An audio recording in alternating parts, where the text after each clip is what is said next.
Now your Storm Track weather with meteorologist Becky Taylor. Well, welcome back. 5:15 on the dot here on this Tuesday morning. Feels like a Wednesday though. This is our Emporia camera. We do have some clouds coming in from the south and west. There's quite a bit of frost on the ground across a lot of the areas, so if you left your cars out overnight, you're probably going to have to deal with that this morning before you head anywhere, but Central Topeka looks good. Temperatures are a bit cooler than yesterday morning too. We're down to 24 now. That's all thanks to our calmer winds that we have, also because we've had less cloud cover than we did yesterday morning at this time. So as we go throughout the rest of the day, we should see some sunshine. Winds will be out of the south and west for a little while. Right now they're about 5 to 7 miles per hour if you do have that breeze, and that will be enough to help warm our temperatures up just a little bit further today. It is making it feel like we're in the teens, though, if you've got those winds around this morning. But later on this afternoon, we'll see a weak front come through, and that's going to shift our winds around to the north and west by this evening. That's really not going to be very strong, these winds, at any point during the daytime today, but it should be enough to usher in some slightly cooler air by tomorrow, and we may end up seeing some periods of some calmer winds that could help to develop some patchy fog for us early tomorrow. So our temperatures are in the lower to middle 20s so far.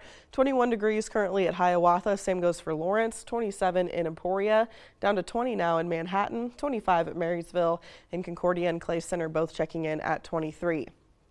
Now later on today, with that southwesterly breeze, we should be able to climb up into the lower to middle 40s, dropping back into the lower 20s again tonight. And with those colder temperatures, if we do see any fog, it would be some freezing fog. So we'd have to watch out for maybe some slick spots on bridges and overpasses potentially early tomorrow. So you may want to just go ahead and plan for that just to be on the safe side as you're heading out early tomorrow. But temperatures will be in the lower 40s by the afternoon, just slightly cooler than what we're expecting for today.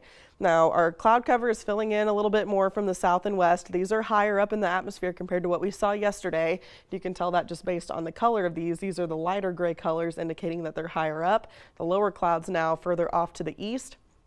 But we are watching this tiny little dip here in the jet stream. That's what's bringing us our cold front here today. And we'll eventually see our next rain chances arriving by the time we get to the end of the week and start of the weekend, when our weather pattern starts to get a whole lot more active for us leading into next week. So Future Track starts at 7 a.m. this morning. We've got a few clouds around today, but should see some periods where we're mostly sunny as well.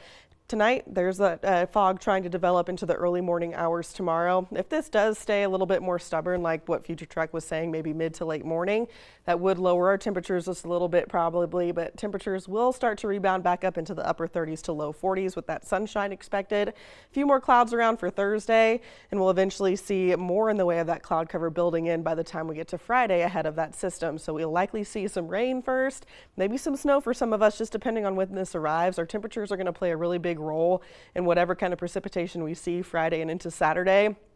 Still trying to nail that down.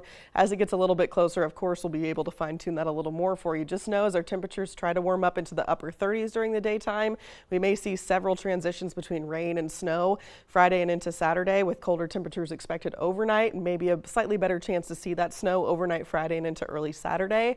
Our next chance for some precipitation arrives by Monday, and this one will most likely have quite a bit more cold air tied to it as that cold front passes through sometime during the daytime Monday. Of course, we'll keep an eye on those as they get a little closer.